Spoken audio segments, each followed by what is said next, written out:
Welcome to PTV World. I'm Vikas Majid Khan. Recently, a lot of coverage was given to the Prime Minister's speech at the UN General Assembly, in which he spoke about his 4 points. And the most important point, which was his first point, was about climate change. And today we have a special program for you to talk about what the Prime Minister has done and his initiatives to save the planet Earth as a result of the Afforestation project, in which he plans to plant 1 billion trees, first in KP, which was the first phase, and then nationwide, which is now 10 billion trees. To talk about this, we have a very special panel in our studio today. First of all, I'd like to introduce Faisal Amin Khan, the Honourable Member of the KP Assembly, who's joining us. Thank you very much, Faisal. It's a pleasure. Then we have Mohammad Tehmasib Saab. He is the Project Director for the Billion Tree Forestation Project. And along with him, we have Dawood Afridi Saab. He's the Deputy Director of the Billion Tree Forestation Project. Welcome to the studio, and thank you very much for being here. Faisal, I'd like to start with you. Tell us about your involvement in this project from the beginning. Also, let's talk about the initial phase, which was the Billion Tree Tsunami, which started with the KP and then is now looking forward to moving to the entire country. Tell us about the problems and issues that you had to face. My association with this project actually started much before being elected in the parliament. I was part of the KP Wildlife and Biodiversity Board initially when they started this project, like in 2014. I'm also the first private landowner who gave his lands voluntarily to plant those trees. So for me, it is something very close to my heart. Actually, in KP, this idea of having 1 billion trees, at first people were like saying, no, not even at the national level, something so big has been achieved. But as they say, dream big, you achieve big. And I salute Forest Department. They did a tremendous job, especially by involving the local communities into the project. I proposed this, my wife, she's a French photographer. So we proposed this project to the Pulitzer Center on Crisis Reporting like a year back, and we got this grant, and this is how we started to cover it in terms of journalism as well. So from the start, the idea was very simple. The Forest Department was putting the nurseries themselves, as well as with the local communities. It was creating jobs for the local communities, because you have to give incentives to them. You have to involve the locals, otherwise your projects are never going to see the end of the day. Then the Forest Department was buying back those saplings grown by the locals to grow them into government lands as well as private lands.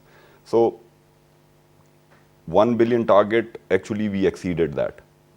It was basically a born challenge that we accepted out of 45 challenges, I think.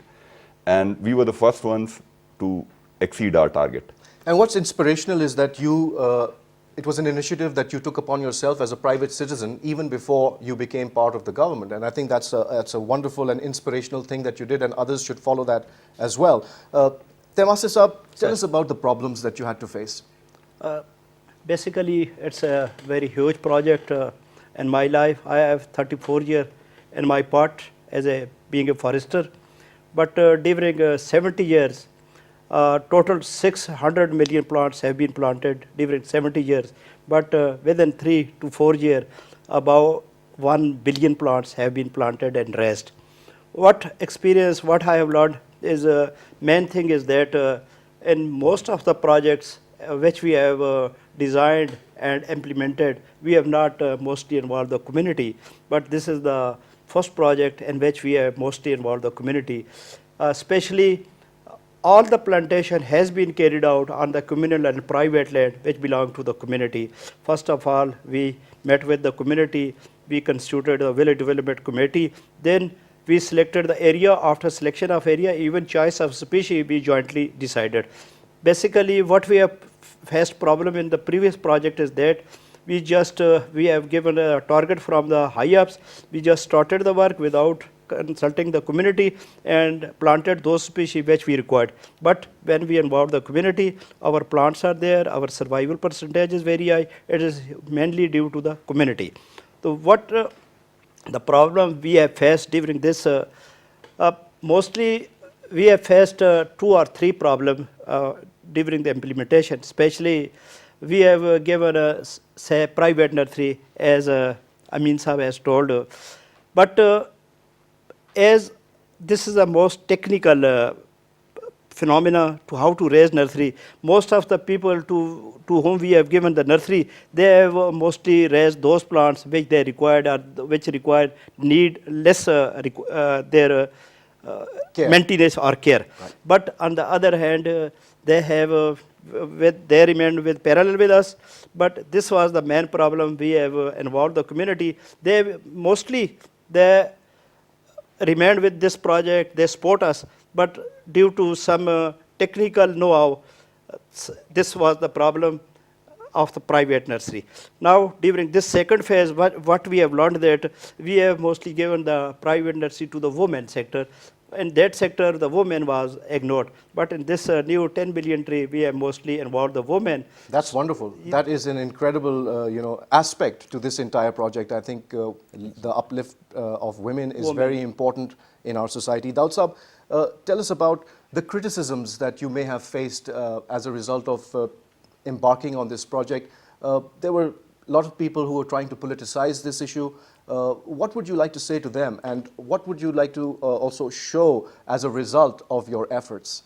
Well, thank you very much for inviting me here to PTV.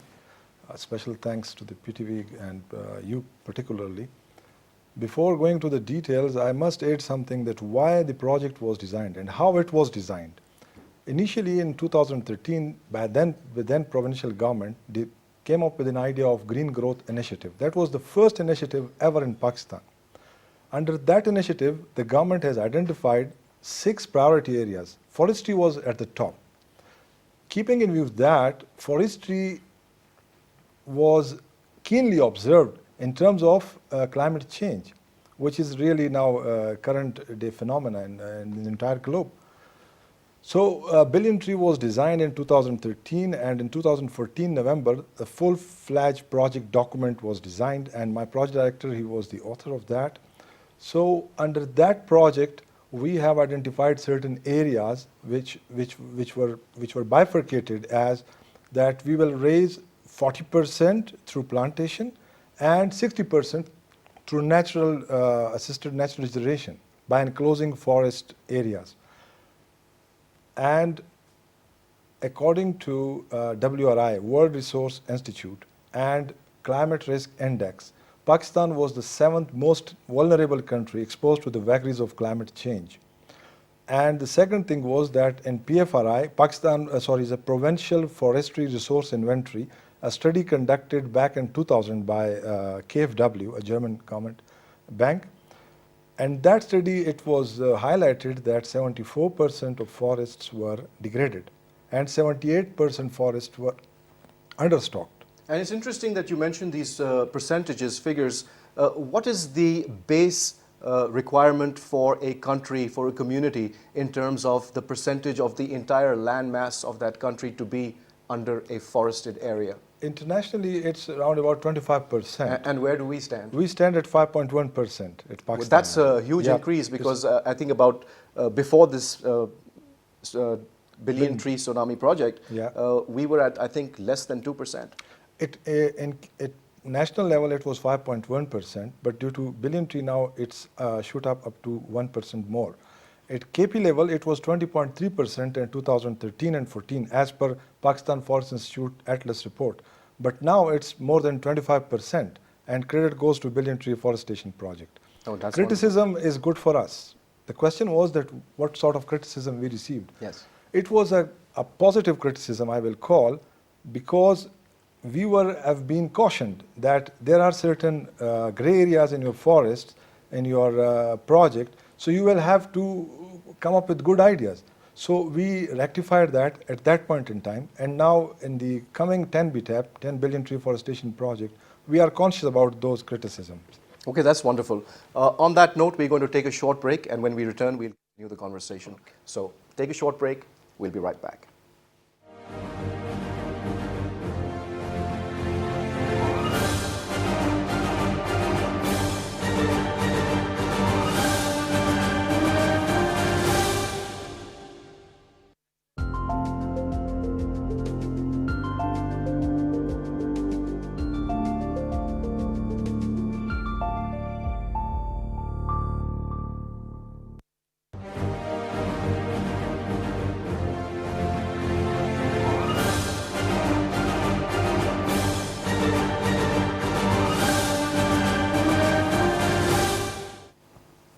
Welcome back after the break.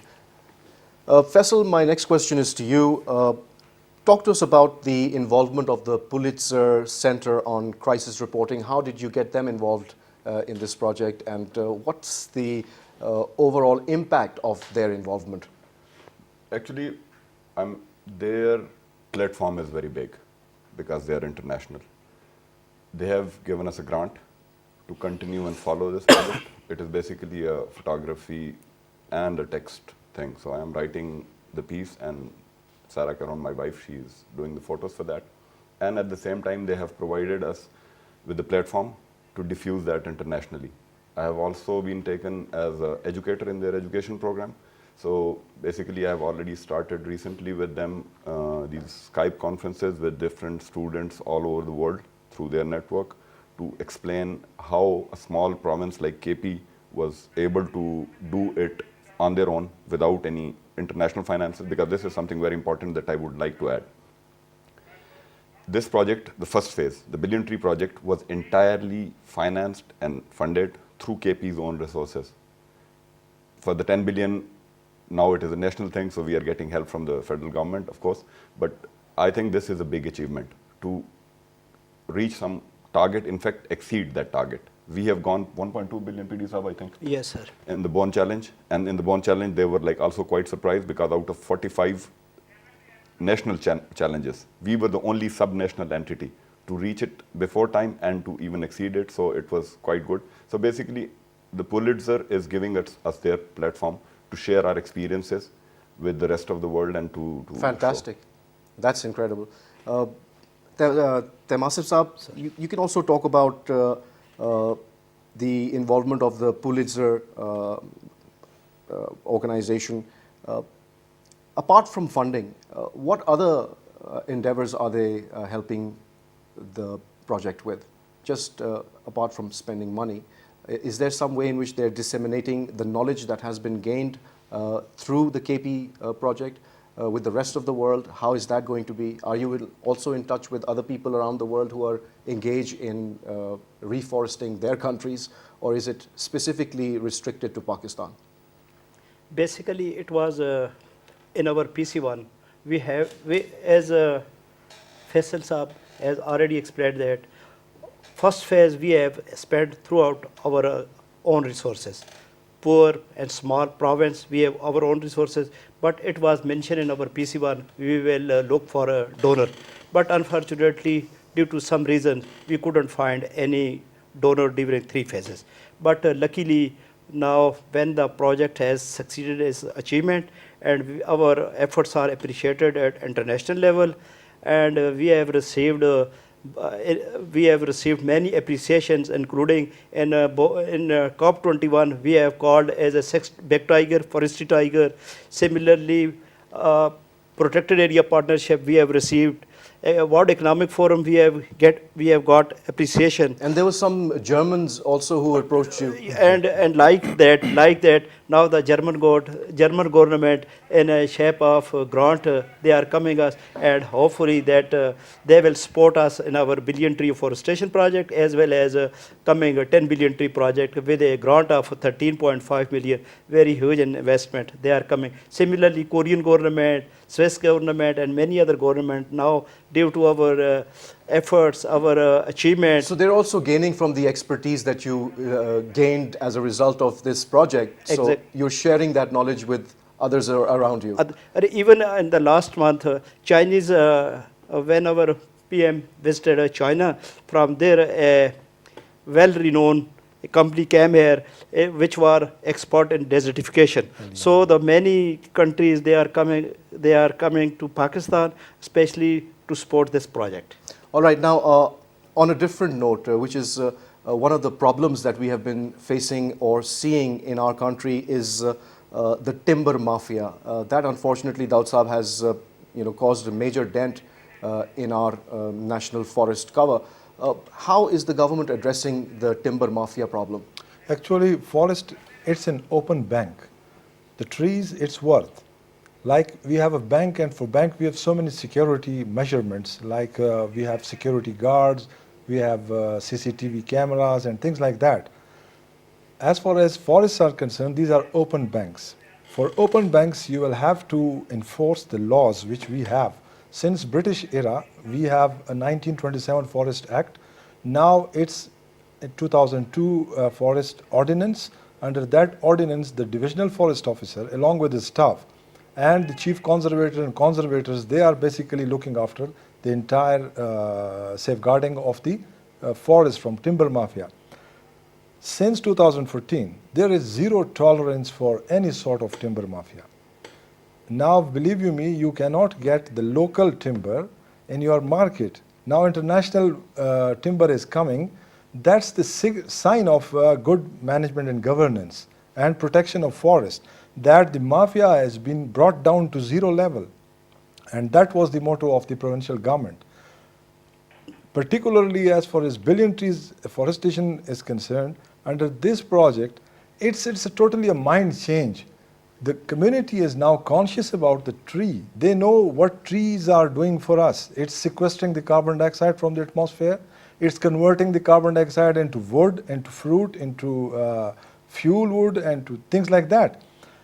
And the social community, particularly credit goes to the local community, which came up with the force and strength that they are not allowing the timber mafia, and they are joining their hands with the government to protect the precious resource of our province, not only of our province, but also of other areas, contiguous areas to our province. You cannot cut a tree right now. It's a challenge, open challenge for the entire country, yeah. That's wonderful. This local involvement is a key, I think, in the sustainability and success of this project. How can we extend that feeling of community, that feeling of community ownership, out of KP and further on into the rest of the provinces, across the country? Is there some way that you've learned that you can, spread that message and that enthusiasm in the people to follow that?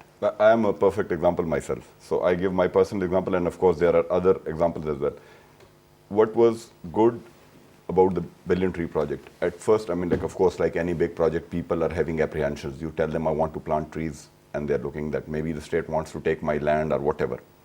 So now, the 3 years time period that they were having according to a contract with the local communities, when the community was given back the custody of that forest after the forest department planted it and took care of it for 3 years, and they manage it in a sustainable way. Economic benefits are very important. You have to involve economy in some way or the other to make something work. So when the local communities have started to get back their forests, and now he has a waiting list. Before, he had to convince people, please give me your lands, I want to plant trees for you. And people were like, okay, maybe yes, maybe no. They were suspicious. Exactly. So now these suspicions with those active examples, physical examples are there. And Forest Department, I'm very happy they are having a waiting list. In my zone, for example, which is the southern zone, we have a waiting list which is quite long. Of people wanting to give their land for, exactly. for this project. Exactly. And agroforestry also is something very interesting, which has been included in the 10 billion program. So people who are having lands, like I have some experience in Europe, I traveled quite a lot since I love trees, so I went to some farms, and at every farm I would see a block of trees. And it was like a sustainable model, 1 year tree, 2 year tree, 3 year tree, 4 year tree. So they cut that one and they plant another one. And it is good business because it doesn't require any fertilizer. It requires very little care, unlike the crops that we have. And another important part of the 10 billion, in the first part, we were not having too much things for the wildlife. In the 10 billion, they have put, because the trees and the wildlife are connected. They go hand in hand. Exactly. And unfortunately, in Pakistan, we have so many species that are threatened. Absolutely. So we need to protect them. And in the 10 billion, they have a component for that as well. So we'll work on that as well. Temasip, if you could share with us your observations regarding the attitude change in the community when they saw the results of the tree project. Do you think there was a change in the attitude, or do you think that there always was an affinity among the people in KP to go after planting trees? Actually, Okasa, this project was a communal project. In future, in past many projects we have implemented that were highlighted. We just as a government servant, we implemented those projects. In this project, mostly the community was involved, and they fully participated in all the activities, including from identification of area, demarcation of area. Even 80% of our growing stock we have achieved from those people. We just give them technical know-how, and then we purchase plants from them. So now they are so fully involved in this project in such a, their mind is completely changed. Now, first, in many projects which we have implemented in past, we just plant the area, we have no make utilization plan for those. Now the German government is coming, which will help us how to make a participatory forestry development plan. So according to that plan, they just not will cut their whole plantation, but they will utilize their plantation according to that plan. So the most of the peoples are now looking towards forest people. We have now joint hand, and most of the plantation, particularly in our southern district, they have achieved a height about 20 to 25 feet. And the livelihood of the people is mostly changed. There are a number of reasons. I just give you example of Gadi Chandana. Gadi Chandana is an area of about 20 kilometers from Peshawar, which was completely barren, and that area was mostly used for the livestock, just for grazing. When we constituted a VDC there, the people, they have shifted their livestock to another part, and the area is planted. Now from that area, their livelihood is now improved. In which shape? Most of the people, they have been provided labor at their doorstep. Secondly, for the last 5 years, about 25 to 30 people are regular our chokidar or negeban, to whom we are paying 15,000 per month at their doorstep. Second thing, and in shape of livelihood, what are they getting now?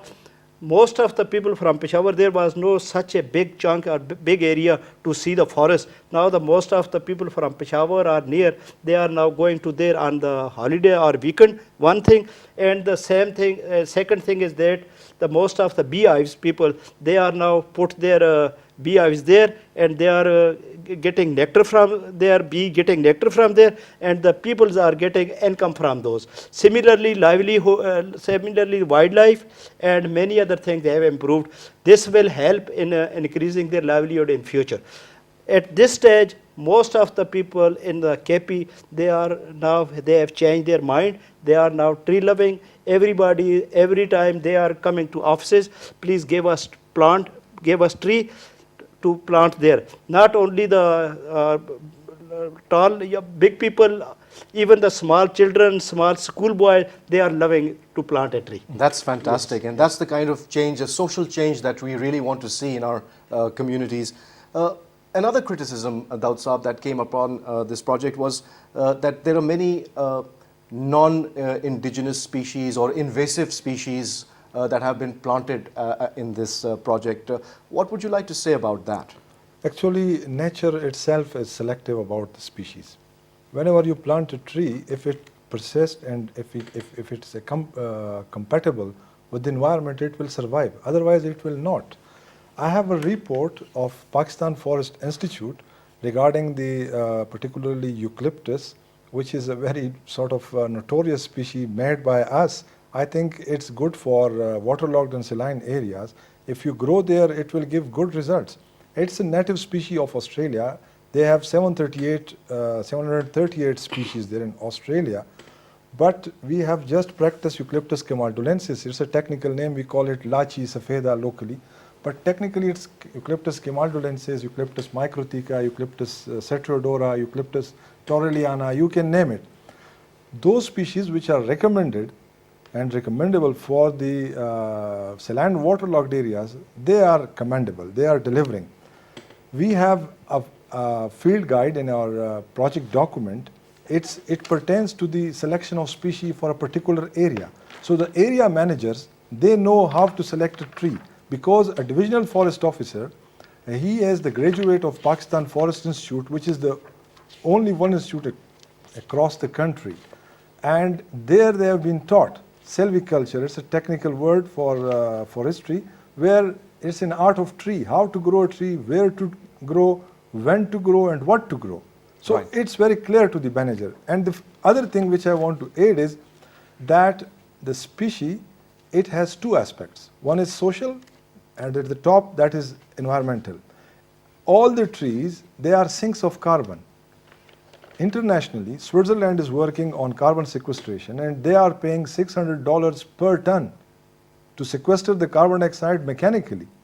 As far as tree is concerned, that's the only economical way to sequester the carbon dioxide and to protect the environment and to counter the climate change. The deniers of climate change, they are not conscious about their future generations, but we are conscious about our future generations. This billion tree project is not only for this generation, but this will be for next coming generations of our country. Absolutely. And Faisal, when you started this project, what methods did you utilize to incentivize the communities to take part in this wholeheartedly? How did you motivate them to become a part of this project? By setting an example first, because most of my neighbors, they were quite skeptical. And then with discussions with the department, because they are the technical people, of course, we gave them some local species, but they were fast growing, so that they can use it as firewood, and then they can, for example, acacia. Acacia is one of my favorite trees. Why? Because you can sustain a whole flock of sheep or goats on that. In the winter, when everything goes dry in my area, because my area, part of it is irrigated, part of it is very, very dry, like southern Punjab. So acacia, they cut the branches. It is just basically pruning. You don't even need to cut the whole tree. You prune it, so the next season the tree grows stronger, and your goats, they increase their milk, they are better in health and all that. So we distributed quite a lot of acacia in that zone. And when people started to have the benefits and see that, oh, it is growing faster, and it is a very hardy tree. With very little water, with very extreme conditions, it doesn't get any insect attack or whatever it gets, but it survives. So economy, as I said, economy, you have to give the people an option.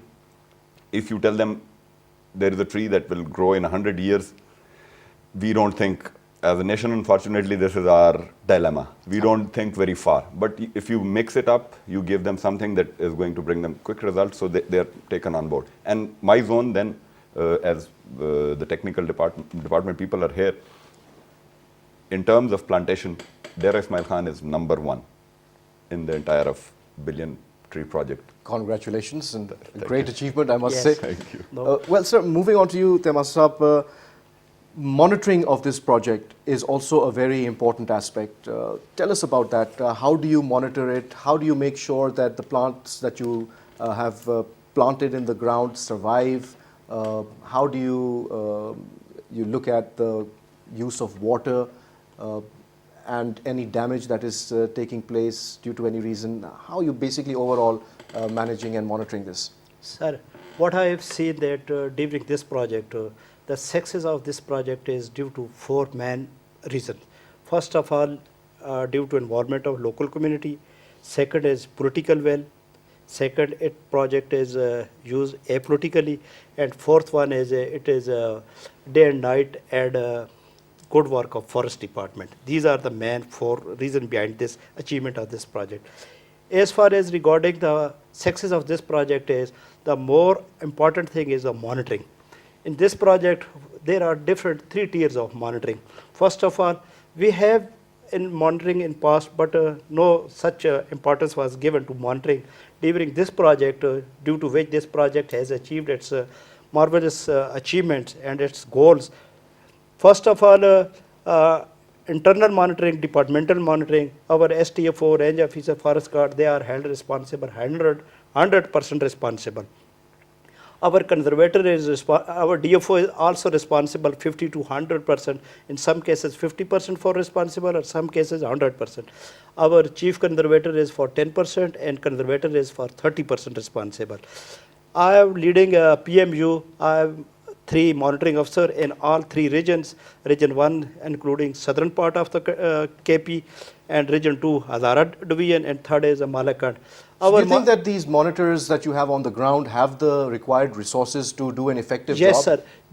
We have already in our, we have prescribed the indicator for different activities, how these activities are tallies with the PC1 or not. Second is another, our forest circle, forestry planning and monitoring circle. They have 3 regional monitoring officer, and there are a number of other party. First of all, in the history of KP, we have involved third party monitoring, and WWF monitored our phase 1, phase 2 and phase 3 activity. Not only we have involved our third party WWF, even SPARCO has validated our all coordinates of enclosures and plantation of phase 1, phase 2 and phase 3, and they have reported 90% change in KP forest. Fantastic. KP forest. So you're basically even using satellite imagery, Imagery to monitor what is actually happening on the ground. If anybody asks what was the condition of the plantation before start of this project,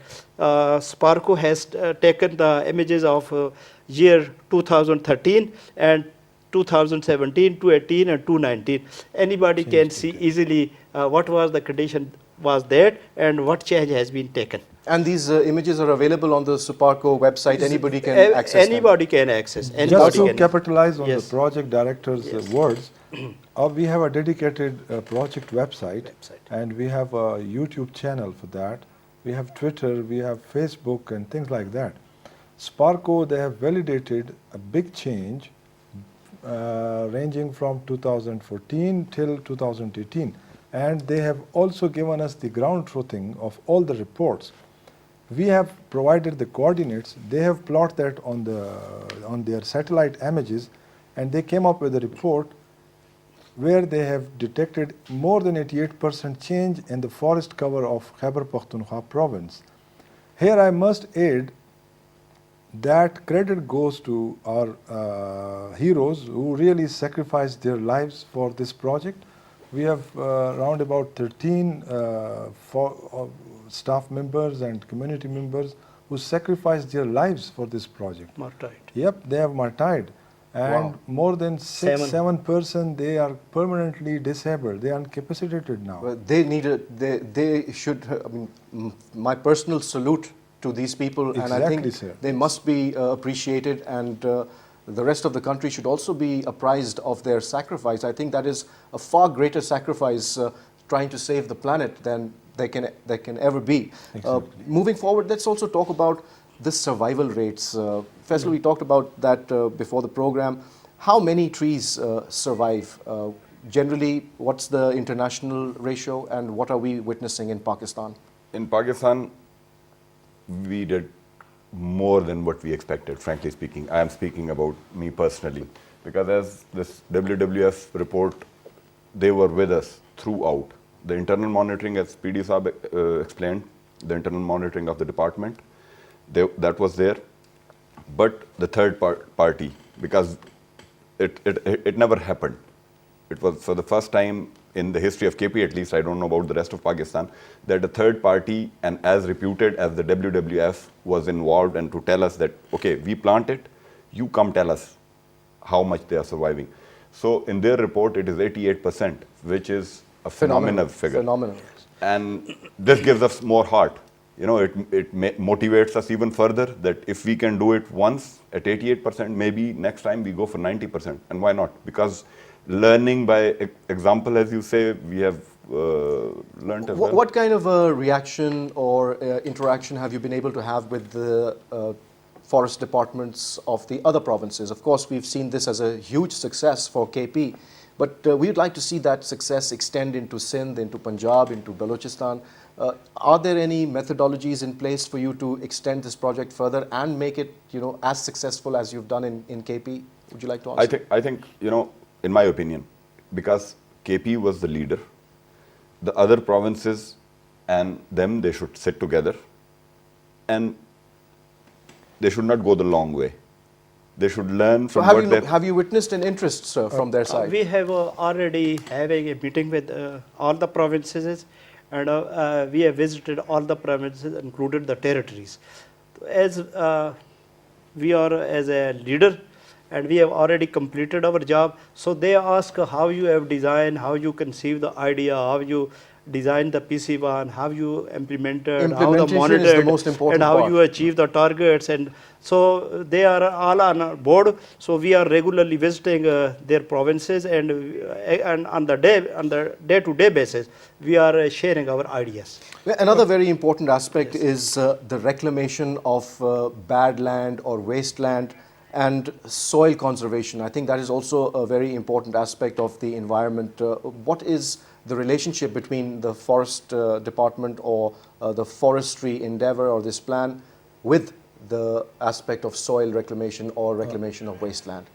Actually, all lands which are not capable of growing any sort of agriculture are termed as badlands or not good for agriculture. Under Billion Tree Forestation project, we have treated more than 20,000 hectares of saline and waterlogged areas, which were initially not good for anything. Similarly, we also stabilized the landslides areas. While traveling from Balakot to Naran Kaghan, you can see on your right side, while traveling to Naran, you can see so many landslides. By then, in 2000, I'm talking about 2014. Even in Galiat. Even in Galiat. But And that was because of degradation of the forest and erosion, because cutting too many trees. Exactly. The Under mountains Billion would Tree fall apart. Forestation, that particular area was targeted, and they have been stabilized. We have the footage on our video that we, particularly while traveling from Balakot to Naran Kawan, on the right side you can see, we call it technically, it's a landslide stabilization. It's purely geologically, it's red shells, Murray formation. It normally erode when there is a torrential rainfall. If you want to protect that, you will have to treat that with bioengineering techniques. A very important question I must ask you is about the water supply system and the sustainability of how do you plan to water these 10 billion trees that you plan to plant across the country, because water is a huge issue. We've been talking about in the media about the scarcity of water, running out of water. So is that also part of this project? I mean, again, south being a very dry area, the tree in the start, it has to be indigenous, because the indigenous ones support the soil, the climatic conditions and all that. If it is an indigenous species and it is planted in the right season, unlike that they tell you that, okay, go to plant. Right. So if you plant something in the right season, basically it's spring or the rainy season, the monsoons, the first 4 or 5 waters, for example, acacia, first 4 or 5 waters, if it gets, once it takes its root, only God can kill it. I mean, right. So unfortunately, we are running out of time, and there's so many questions that I really want to ask you. And one of the questions that comes to mind is the relationship between farming and the best practices in relation to forestry. What could you say? The combination or the contradiction? It's a blend of forestry and agriculture. Yes. So when we talk about that, permaculture is one of the methodologies for sustainable forest and farming going hand in hand. Are we looking at that taking place in our country? I don't see it happening, Yes. though. Actually, where the people are living, their livelihood is mostly, especially the rural people, depends on 3 things: livelihoods, forestry, and agriculture. When we are not taking integrated, it means we are not taking the people in confidence. So the integrated approach is very integral part of our 10 billion tree forestation project.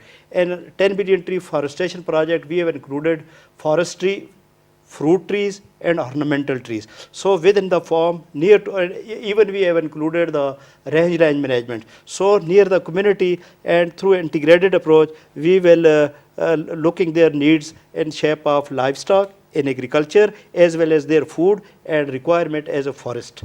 Fantastic. One last question from you, Daud Saab. Assisted natural regeneration is another aspect of this project. Just very briefly, tell us what you're doing. This is the backbone of this forest, this billion tree forestation project.